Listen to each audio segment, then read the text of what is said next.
In politics, there's no permanent friendship or permanent enmity.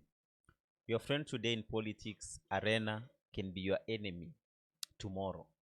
And your enemy today can be your friend tomorrow in political things and issues. Today in GTune TV and Cyprian TV, we are hosting an activist, political activist, on governance activist, and political analyst, none other than Abel Mokua. My name is Emmanuel Bosire. Thank you to the show. Karibu sana bwana Abel. Asante sana. Habari ya kushinda? Niko salama. Siku imekuwaje? Siku ijakuwa mzuri. Tunajaribu kukazana though. Najua unaelewa mambo si rahisi hapa nje. Siku njema huonekana asubuhi. Mbona siku yako ilikuwa mbaya? Yangu okay, tuseme labda kwa sababu ya mashughuli tu. Najua right now in the situation in which we are right now as a country, we tend to imagine not just about ourselves. We bring in the whole country where we are.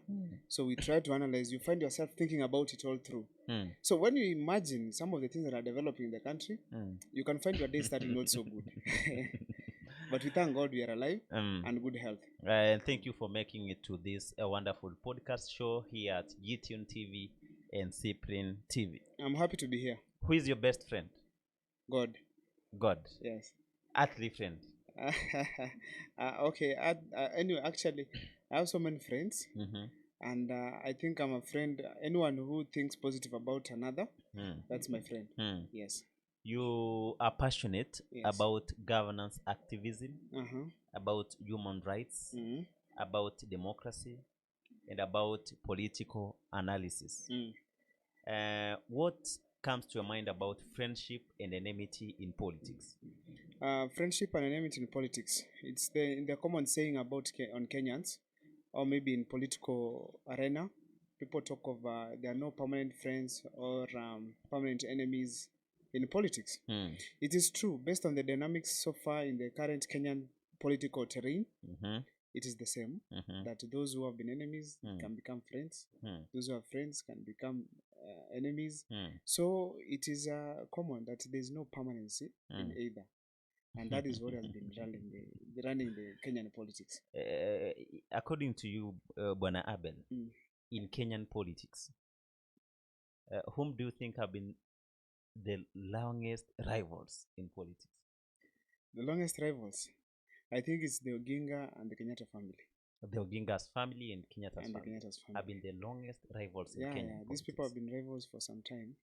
Yes. What do you think could be the cause of their rivalry? Generally, it's about power and wealth.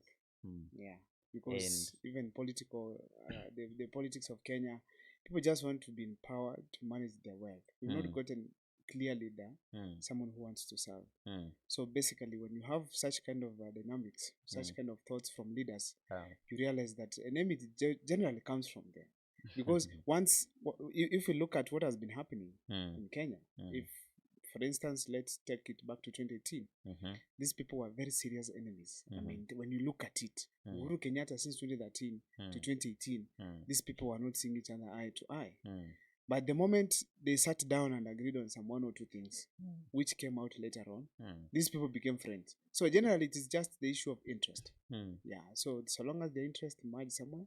Talking about Oginga's family and Kenyatta's family, you mean that Jomo Kenyatta, since independence, the struggle for independence as a country, Kenyatta is becoming the first president. He's dying on power.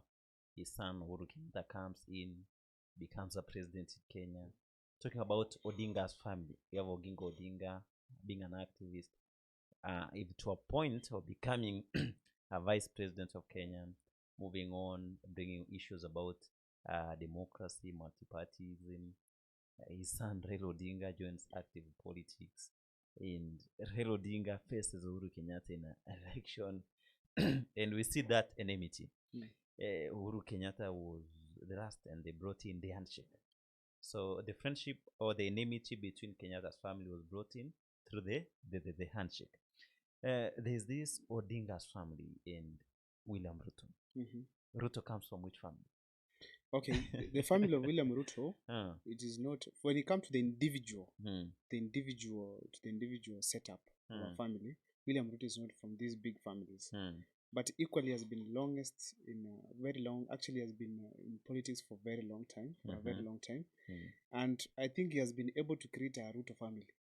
According to my analysis, he has been able to create a Ruto family that whoever wants to get into power right now must think of that fact. Yeah, he has created a Ruto family and we can't rule it out. Yeah, it's true that we've seen him grow under YK92 for Kenyan youth under Kanu regime. We see him becoming minister. We see him becoming with Raila Odinga deputy party ODM, going for an election. He's becoming a deputy president to Uhuru from Kenyatta's family, and himself in 2022 becomes an elected president of our country. Now this brings the basis to our discussion tonight. Yeah, sure. President William Ruto has found a difficult time to rule Kenyans, especially the past 2-3 months. It's true. It has not been easy. Let's use the word govern, not just rule. To govern. Yeah, to govern. It has not been easy because of the greediness we are seeing in our political leaders. Yes. Basically, whichever the circumstance that he has been in right now as we talk, it has been his own making. Yeah, it has been his own making in the sense that there's nothing that has come in his life that he didn't see. Are you getting this? So which is this that he did not see? Let me give you a very simple example. When he was getting into power, he campaigned on the basis of a bottom-up economic model. Hustler versus dynasty. Leave alone even hustler versus dynasty. Bottom-up economic model. Let me pick it from there. Yeah. So when he was campaigning about this kind of an idea, if you take a contemporary Mwananchi and then you ask him, what do you understand by this? It is basically lifting those who are at the bottom. Okay? So there's this expectation he created to people that when he gets into power, he will be able to change the lives of the people at the bottom of the pyramid. This was also emphasized after he has gotten into power when he said the moment niaka Biblia chini hivi, naona sasa things could have changed in this country. So there's this hope that he created among Kenyans across the country. So first of all, that hope that Kenyans that he had created in Kenyans, those are the expectations that Kenyans had in him. So when he got into power, now he's the president of Kenya. None of these things has been achieved so far. We see him acting differently. But you see him coming to power. There are those things that he has done to prove that he really meant it. Talk about the prices of fertilizer. Mr. President has really done that. A bag goes to around 2,500 shillings from double what he got when he went to office. Talking about the cost of maize flour, the tin which was going almost to 230 shillings, he has brought it down to almost 100 shillings. And the cost of living is somehow bearable to some goods and services compared to what their prices were initially. Yeah. You know, that is the thing that Ruto has been driving himself on. Unga imerudi chini, fertilizer imerudi chini. What about other things? The price of fuel in our country, the price of the dollar against the Kenyan shilling, you've seen it for the past few months having its stability as it used to be. Don't you see that's a credit to him? Let me just take you back slightly. Yeah. Let's pick it from the issue of unga and fertilizer itself. For a farmer who is going to plant today, for instance, this person will buy that unga, isn't it? And then he's going to go direct to the shamba. And in the shamba here, there's labor that is going to incur. Apart from the labor, there is also transport that's going to occur. There are also even the seedlings themselves that is going to plant over there. There are so many that take place, you know. All these things, they don't just depend on the price of unga. You get? Or the price of fertilizer. What do they depend on? There are many other factors around it. Now, for a person to manage to pay someone who's going to assist him in plowing, this person must have money. Okay? Therefore, the entire economy must allow first people to have money in their pockets. Okay? We don't want a scenario where like you give a person something from one hand, then you take it to the other side. For instance, now the unga has come to 2,500. Let's talk of 3,500 or 2,500. Then you realize that upon harvesting, this person to transport this maize to a certain place, it is difficult. Why? Either there could be bad roads, or there could be cost of transport because of the cost of fuel that has gone up. Yeah, you get. So, and then when you realize that unga is cheap, it is a basic commodity, we all agree. But you realize that apart from unga being cheap, there are many other people who need that unga to an extent that you realize the requirement for a person to survive, is not entirely unga itself. You get what I'm talking about here? So we need to diversify, because when if a person is going to school, for instance, a student is going to school to Nairobi University, or maybe Egerton University, this student is paying a school fee that has been increased by over 50%. Even the ability of this person who was supposed to buy unga goes down because of the amount of money is releasing outside. You get? So therefore, we must balance the nature of a human being from the needs, from the basic needs to the tertiary needs. So we want to have a scenario where the government thinks of a person going to school and this person being in school, at the same time the ability of this person in school to eat, and the person also who is going to provide for this person also be able to survive and provide for others. So you find that the unga is cheap, but people are complaining the economy is hard.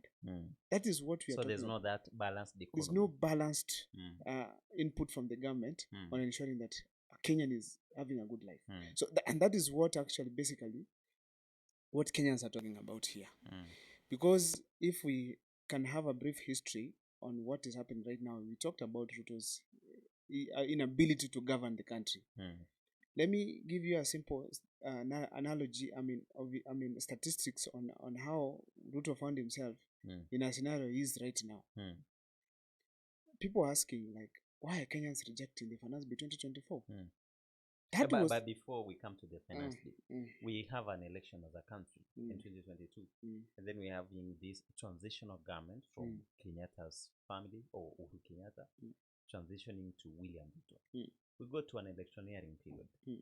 William Ruto is facing an opponent, Raila Odinga. Raila and Azimio, they come up with the coalition Azimio. Kenya Kwanza coalition, that's why parties from Musalia Mudavadi have the likes of Papa Roma and William Ruto coming together to form Kenya Kwanza coalition. They sell their manifestos to people, to Kenyans, in expectation that the winning team will deliver its manifestos. William Ruto comes and runs all over the country saying that I'll do this, Mama Mbogas, I'll do this, I'll reduce the cost of living. And then they win an election. First of all is to form a governance. Here he has tasked to form would be the speakers in National Assembly, in Senate, in Parliament, who is going to be the Attorney General of the government, who is going to be advising the government, who is going to take the security part, coming to cabinet secretaries' dockets. Bwana Abel, what will you say briefly about the appointment of cabinet secretaries, initially, not the ones now, into government? Actually, the problem we have right now in the country, it is the appointments and decisions that are made by the top leadership. Like in the appointments that were made before, in the Ruto's government, I think that's the one you prefer, the first one before the dissolution, isn't it? Kenyans complained. MPs across, some of them from the opposition side, talked about this, where you bring people who are not qualified, first of all, in terms of their credentials, because the constitution is very clear. We want technocrats to come in that field. Now, these technocrats cannot come from outside fields. Like, for instance, you are taking someone to roads, you are bringing someone who is not Kipchumba Murkomen, who is a lawyer. He does not understand even some of the procedures, some of the processes of having some roads done. So you find that this gentleman is basically geared to arguing politically about every aspect about a road. Now, you find that these unqualified people that we bring in power in various dockets, they affect generally the state of the nation, because you realize that even the expectations of the people are not achieved. Now, in the appointments that were made, Ruto did not make from the idea that he wants people who are going to deliver in terms of technocrats, some terms of professionalism. He brought in people as a team that he has been having before. But again, that the constitution gives him the authority as a president. It is true. Choose whoever he believes he can perform. Don't you think that the constitution in this aspect should limit the president to us who to appoint to be the cabinet secretary? That one should be happening. Actually, those are some of the loopholes we realize in our constitution, where it doesn't really narrow down some of the things that we need. But basically, even before the constitution itself, once you are given the powers to ensure that at least the lives of Kenyans are changing, please, you need to do them right. You need to have this integrity. Like as a man, you feel like, because you can't tell me within Ruto there are no engineers who can come and be Minister of Roads. Then you ask yourself, why do you appoint someone like Kipchumba Murkomen to a road industry? And then you realize the entire time this person has been in power, it is just talking, and talking. Are you getting this? Now, countering needs. We don't need the people to be elected and then appoint people to serve in certain cabinet secretaries to manage the crowd or to manage the expectations of Kenyans. We want to see proper governance, proper leadership, in that if you elect somebody into power, this person is delivering as per to his skills. Let's say Kipchumba Murkomen is a lawyer, for instance. There's a possibility, yes, he could deliver. All right? Yeah. He could deliver. Therefore, if he could deliver, there's something that is needed from the president. Looking at the ability of this person to do what? To deliver. You get? Either it is by academic qualifications or by previous experiences or by various engagements you've had and seen that this person is much more informed about roads to do something. I get? One, the president appoints. And then the parliament, that's the National Assembly, approves and does the vetting of the appointed members. It's rare, and we saw that none of those who are appointed was rejected. It is true. That's why I'm saying that every problem that Ruto is experiencing right now started from him. When I was happy that Azimio had taken the majority of parliament and Ruto had won the presidency. I was very happy, first of all, and I said, this is nice because you are going to have serious oversight. Are you getting this? For Ruto, some of the policies to be passed in parliament, there's a proper engagement. Are you getting this? But when I saw some of the members of parliament who were elected from the Azimio side defecting to the government side, now giving room for Ruto to execute anything, either wrong or right, that's when I knew you're done. Now, we build up the story. He appoints the cabinet secretaries. The parliament, he forms the governments. 2 years down the line, Kenyans who voted for him are rejecting him now.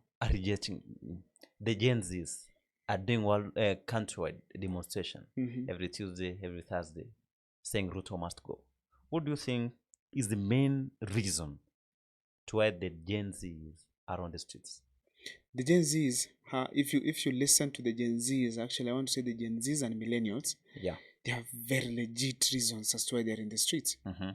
If you look at the Finance Bill 2024, it is just the epitome of very many other challenges Kenyans have been experiencing. This group is just trying to echo what our parents, our elderly people at home, our people in the villages are experiencing. It's only that not all of us can be in the streets. Actually, if there was an opportunity, you could see grandmothers in the streets equally protesting. Because if we begin, for instance, the Ministry of Agriculture, it released fake fertilizer to our farmers back in the villages. These are elderly people who received this fertilizer. They are the people who raised the concern and they said, wait, you've given us fake fertilizer. And then all that long, nobody has been arrested, neither culpable for such kind of responsibilities. Even the Minister of Education himself, Cabinet Secretary under Agriculture, he was not able to be arrested because it is his docket. But the president works with these people to ensure that they have defended him and alienated him from this issue completely, which was being watched by all over, by all Kenyans all over. Yet, so people piled that anger, like they are protecting people who are giving us fake fertilizer. Okay, they relaxed. Now we had the Finance Bill 2023, which was brought in, and there were so many controversial clauses there, which 95% of Kenyans, even more percentage actually, said no to. For instance, the housing levy. Because a teacher was asking himself or herself, I've taken a loan of maybe 4 or 5 million, bought some piece of land, built a house. Now I'm paying back the loan. Yeah. Then you come and tell this same teacher, you need your money still to go and build a house somewhere else. For you. You know, I mean, it doesn't make any sense. So therefore we tell that this person, despite the opinions of the Kenyans that were against the finance bill 2023, they passed it. They went on with it. Kenyans still did what? Held their anger. So you see the kind of piling I'm talking about? Yeah. So it was boiling slowly by slowly. Now, as if that is not enough, from all of a sudden you realize, our president is moving outside the country every now and then. And the money that is being spent, it is part of this money that is collected from us. What is this that is going to do outside there? It cannot hold in the meantime. First, we finish issues in Kenya before he leaves the country. People are like, this is expensive. And still, people are just relaxing with this kind of pain. They were saying, okay, we are paying taxes, but these guys are just using it here and there. You find a Minister of Roads is using an aeroplane all the time. All the time. Then you ask yourself, when did this guy experience the roads that we're having in the country? You know? Yeah. Now, apart from that, we are feeling, issue of corruption in Kenya right now, it's an issue of a feeling. You feel that money is being stolen. Why? You don't see projects that are commensurate to the taxes that have been collected from us. You ask yourself, taxes have been allocated for roads, but there's no road at all. Taxes have been collected, but there are no schools. You realize a mother of a child of 2, 3 weeks, 4 weeks, 1 month, 2 months, 3 months, goes to a hospital for vaccination, hakuna chanjo, not just for 1 week, 2, even 3+ weeks. In the name of there's no 2 billion to go and buy those chanjo and ensure these kids have proper health. This is still anger that is boiling in Kenyans. I get in this. Now, you realize that corruption is becoming a case, but you watch a government where someone who was corrupt, a case is being dropped by the ODPP, and then it is going like that. Someone is told that there's no enough evidence. Not forgetting there were loans that were taken during the regime of William Ruto and Uhuru Kenyatta, where huge loans were taken that Kenyans are paying right now, yet we don't have proper usage of those loans. So this is anger that has been boiling. Now, the Genz here's where they come in. Yeah. When a school fee that you used to pay 50,000, now the Genz are paying 90,000+. Almost double. Yeah. These are the people who are calling dad at home and I'm hey dad, I don't have food in school. Ukiangalia fee, unaangalia food, unashinda nimpigie si mama niwache. So they know the experiences their fathers and mothers experience back at home. They know the state in which they are, and they are seeing more exorbitancy in the government. Now, the government, Ruto now crowned this whole thing by hiring a private jet to America. From Dubai to America. The Genz took their time, calculated the cost from Dubai to Kenya, to Atlanta, to Washington, back to Kenya, then that plane back to where? To Dubai. During all this time, the Genz are trying to look at where our taxes going. Who is taking our taxes? So they saw the loophole. Okay, so this is what guys are doing with our taxes. Then these guys now said, after going to the US with all that jet and other things and expenses, then now Ruto is introducing another finance bill 2024 for Kenyans to do what? To consume more taxes. More. Then now Genz asked themselves, you took some from us. You did nothing. Now you're again taking some from us again, and we are sure you're not going to do anything. Wakasema ngoja. Wait first. Let us first have accountability on what you took from us. Let's first stop this nonsense we are seeing, travels here and there, and first deal with the things in Kenya. Let's first reduce the expenditure here and there. So Abel is talking about that the reason that we're having the Gen Zs and millennials go for demonstration every Tuesday and Thursday. One, gross misconduct of public funds, behavior from the cabinet secretaries to the people in government, the members of parliament, even the president himself. Number two, we're talking about cases of corruption. Number three, we're talking about the finance bill 2023 and 2024. All this piling up. Bringing the anger. All these things. Is it genuine? It is very genuine. You know, sure? It is very genuine. Do you know why I'm saying that? Yeah. I'm saying that because it is not just a person in Kisii like me speaking about it. It is something that is happening across the country, first of all. We cannot deny that people are taking advantage of this situation. That's upon them. But I'm telling you, the Gen Zs and millennials were genuine in what they were doing. All these things that I've just explained here, I've just given you a hint on what is happening in Kenya. Whether it is genuine or not, those are wrong things that should not be accepted in the country. And when you talk to these people, for instance, if you see, this we started on social media, please reject the finance bill. We went to churches, please reject the finance bill. We went to the peaceful protest, please reject the finance bill. As you were doing this, and when people were telling us, if you don't want to drive a car, go to Uganda or maybe leave it at home. They were saying that if you don't want this, so do this. Our people were selling us, these people are sons and daughters of people who have been looting this country. Instead of listening to the grievances of the country, these people opted to ignore. Actually, even called them, texted them, go there to parliament and reject this thing. They did not listen to us. Now, all those happenings bring the biggest thing in Kenya that has never experienced. Gen Z is now on the streets after the finance bill has been forcefully been passed in parliament. And then we've seen cases of demonstrators being abducted. We've seen others being killed. You've seen even the government saying that these demonstrations are being funded by maybe the opposition or outside people whom the president has been mentioning, some companies from the US as the opposition.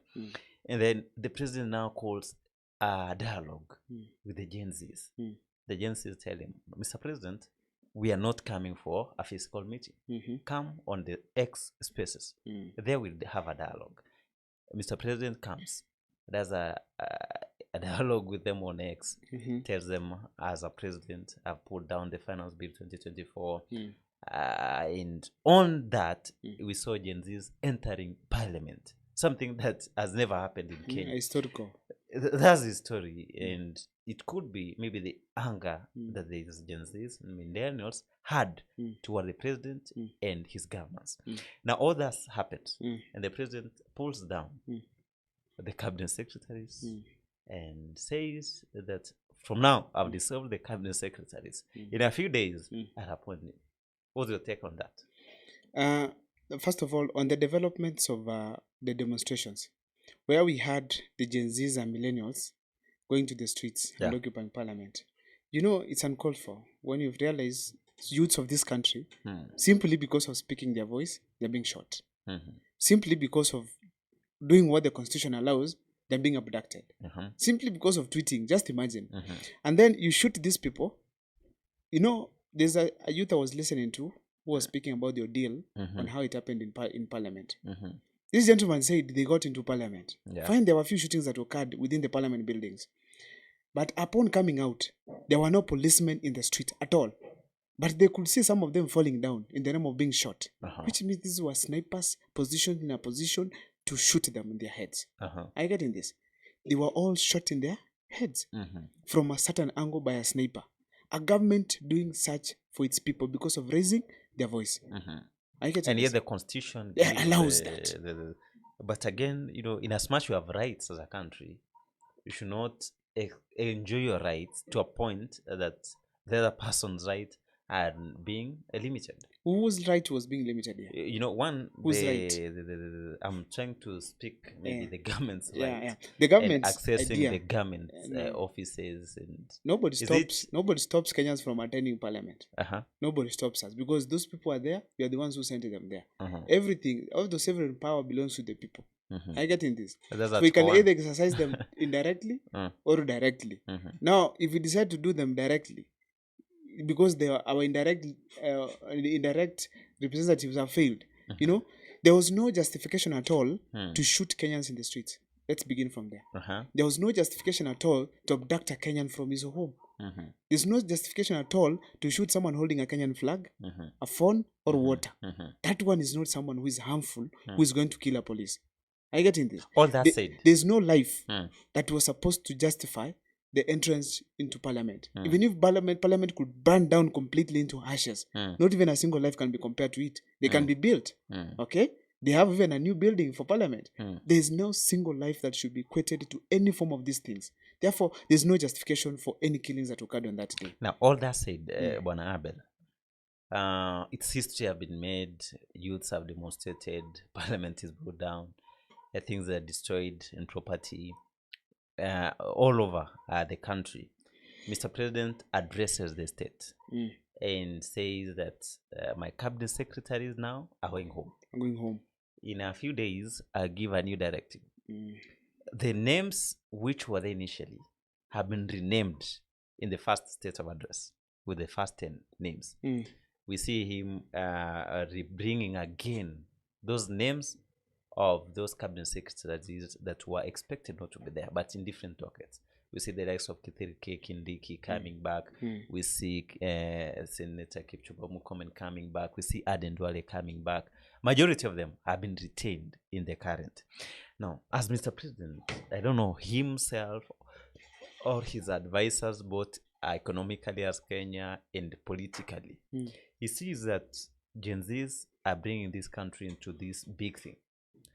And from where he sits, from another angle as a president, he sees maybe the opposition could be behind the Gen Zs or will take advantage of them together with the millennials and come to the government.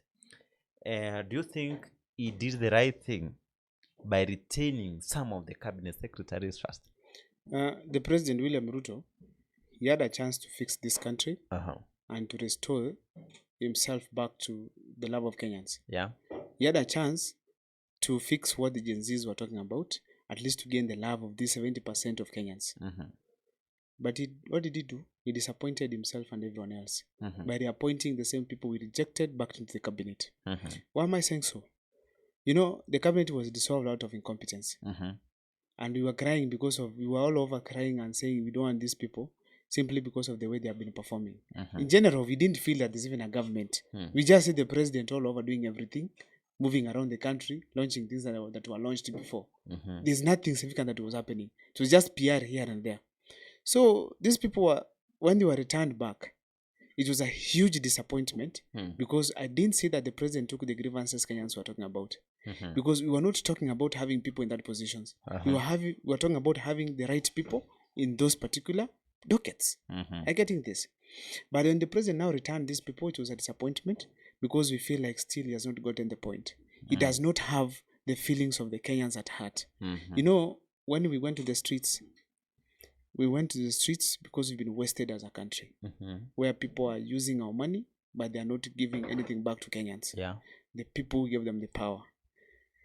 These people, when they came back, when they were in office, we were able to see they were not qualified to take up any of those matters. Are you getting this? Yeah. But you decide to give them back to do the same things. And then, to make matters funny, the president said that he has deeply thought about it. But it didn't take time before he reshuffles again. You know? You realize you've reappointed someone to defense. Then within a night, you remove this person, you bring the other. Then what consultation did you carry out? Who did you consult then? What deep thinking did you engage in if at that time you could not make a proper decision? Now, what did you bring them to the office to do? Yet they had failed before, you know? So therefore, I want to say about the appointments, the president had a chance to fix himself, and I'm sorry, I don't think he'll get another chance again. On the same page, he first appoints 10 and later comes and gives another 10. From his sitting and maybe from his political advisors and from his political vision, maybe thinking about 2027. Napiga simu. Sijui wanapatana na Raila in the ODM at large, the opposition. And he deliberately pockets the whole opposition. And now the tone changes from youths don't demonstrate. If you say Ruto must go, then whom do you want? He's much better than the one second in command. And you see those tones 2 or 3 a weekend, and then on a Monday and Tuesday, president comes and appoints John Badi. The opposition is here. He comes Opiyo Wandayi. He comes Ali Hassan Joho and the other person, all 4 from ODM, and brings them into the government. Do you think that President Ruto and the government have gone to bed with opposition? I honestly want to avoid so much talking about Raila Amolo Odinga based on what has transpired of late. I personally feel like I don't need to talk about him, but unashindwa ku avoid. Let me just talk about President William Ruto. bringing in the opposition is not the solution that we need in this country. Because the same problems that were there that we were asking, because once he dissolved cabinet, there are conditions that we gave. And those conditions, if it is someone of sound mind, to be honest, he was supposed to take them into account. I get in this. So that we can have people who are running such ministries. But now that he ignored them, honestly, the last people he was supposed to bring was not the opposition. Because if you bring the opposition, try telling Kenyans that there's no longer opposition in the country. Now, let me look at these 4 people that were brought in. For instance, John Mbadi. He has been an MP for some time now. You cannot go to where he has been an MP in Suba or Mbita and ask anything unique that he has done with the CDF that he used to have for the 3 terms he was in office. Are you getting this? There's nothing unique. And talk about the docket maybe has been given about financing. I'm coming there now. Therefore, if the 150 million, 130 so million was given when he was elected as a member of parliament, we didn't see anything unique. What unique thing will he bring to the entire cabinet, the entire government planning? There's nothing at all. Look at John Mbadi. I'm just talking about him to be specific. It is one of the people who castigated the bottom-up economic model. They said nothing like that is there. This is just saying it. I get in this. Now Mbadi is coming to implement the bottom-up economic model. They never believed it. They never believed it? How? Now, they even don't know where the president is so far in the implementation of that economic model. So they have to be briefed and be taken through. Are you getting this? By the deep state now. Talk about Wycliffe Oparanya, who has been an area leader, becoming a governor, becoming a ranking member for opposition, and openly saying that if working with Ruto is the option, then he rather retires and goes home. But again, here is coming under small and microeconomics enterprises. Let me give you a simple stuff. Like now, before I go to Oparanya, Mbadi was not jobless. He was in the cabinet. I mean, he was in parliament as a nominated member of parliament under ODM. Which means he was earning very well and he was okay, comfortable. But they still didn't see any other person who deserves that seat, any technocrat. They just saw Mbadi. Because he has a good relationship with Raila Amolo Odinga. Nothing. We don't work with trust. Let's go to Oparanya. Oparanya, he was a minister, I think, for 3 terms. I mean, a member of parliament for 3 terms. He served under Kibaki, I think, as an assistant minister, something of that sort. Assistant minister. Not became just a governor. He became a governor for 2 terms, for heaven's sake. This gentleman, if you calculate, he was in power for 25 years. 25 years in politics. So if he educate now, since those 25 years, now plus 2, the ones that Ruto has been in power, that's 27. If someone was born at that time, by now this person could have finished school and is jobless, isn't it? Jobless, He's jobless. Now, the people who educated you, assuming he was giving bursaries, are the same people taking the jobs you are supposed to take after you finished school. Are you getting this? It does not apply. Which hope are you giving the young generation? That 70% of the Kenyans. Oparanya is 65 years old. What is this news going to bring in SMEs, in the MSMEs that they are talking about? Is the same person who said no to the Hustler Fund. Now he's going to ensure Hustler Fund works. On what basis? The Hustler Fund, they said we don't know even when the money is, because people are saying there are a lot of loopholes. There are people who could borrow several times, even before paying back. Are you getting this? And there's a loophole in that someone can borrow to a tune of even 4 million without returning before. This is a loophole that is there. So he's coming to steer that forward. Talking about Hassan Joho. When he was in Mombasa, what was it doing that was so unique? We can say this guy was outstanding. Now let him come back and help us as a country. Nothing. Now, as a political analyst, who gave these names for appointment? This was an agreement. Is it opposition or is it president's appointment? No, this is Raila and Ruto agreed. And it was simply trying to, Raila felt like if I take, I've gotten and actually these 4 people are lucky. Raila had gotten an offer to go to the AU. Wait, note for that, Raila angekuwa a prime minister or something right now. Because I'm saying this because Raila felt like I've been getting before. Every time I need a favor, I get. Like in the handshake with Uhuru Kenyatta, he was the one favored. Sponsored to campaign BBI with the state machinery and state money. I get in this. Now this time around, he felt like, let me not look like I'm selfish. Let me give my buddies here. So it was just being awarded. So that's ODM in agreement with Raila Odinga. That's an agreement with Ruto. The space of Kalonzo Musyoka. Kalonzo Musyoka, these people are all the same. They could not all come to government. So they know what is happening. Kalonzo is just backing here and there. But he's in government. He's in government. You know why am I saying this? Who brought in the Nadigo report? And Kalonzo had his chance to do the Nadigo report. Yeah, okay. There's been rumors he used to be the Attorney General. No. But he refused it openly. It can't work that way. Do you know why I'm saying so? Kalonzo, he wants to be also have bargaining power in 2027. So therefore, someone should at least be in opposition to give light to Kenyans, like we are still together. But in all ways, these people are together. They know what is happening, and they are just trying to play with our expectations. It is like in 2018 when Raila was going to say him himself. Yeah. Meeting just the expectation of his supporters, not meeting with his desires. His desires were long done with Uhuru Kenyatta, the handshake had occurred. Just meeting, because you realize the police that were expected to be at Uhuru Park, they disappeared. I get in this. Yeah. So Raila was just trying to meet the expectations of Kenyans who are saying, Baba Nin, Bibilia. Now, now that all those are happening, what would you expect to be happening before now and the next general election? These people who have been nominated will not be in good terms with Ruto until 2027. They will not reach there. Okay? They will not. So that's in terms of ODM and Kenya Kwanza at large. Yes. Now we'll talk about the Gen Zs. The Gen Zs. They're disappointed. They have expressed you've seen them saying that the appointments, they're not satisfied with them. Then they're coming up with Nane. The Gen Zs, they form, now the Gen Zs are the people of Kenya who are now forming the official opposition, where we are going to point out some of the things that are happening. It won't be such effective because we don't have so there are things that we lack. But I'm telling you, it will be very effective coming 2027. When we see the Nane that is being built right now, it has been built based on that. We've seen now the political leaders are aligning themselves together. They've aligned together. They are now protecting themselves. Now let them align themselves as also we align from our side. So when we come, we meet on the ground somewhere, we'll be able to negotiate.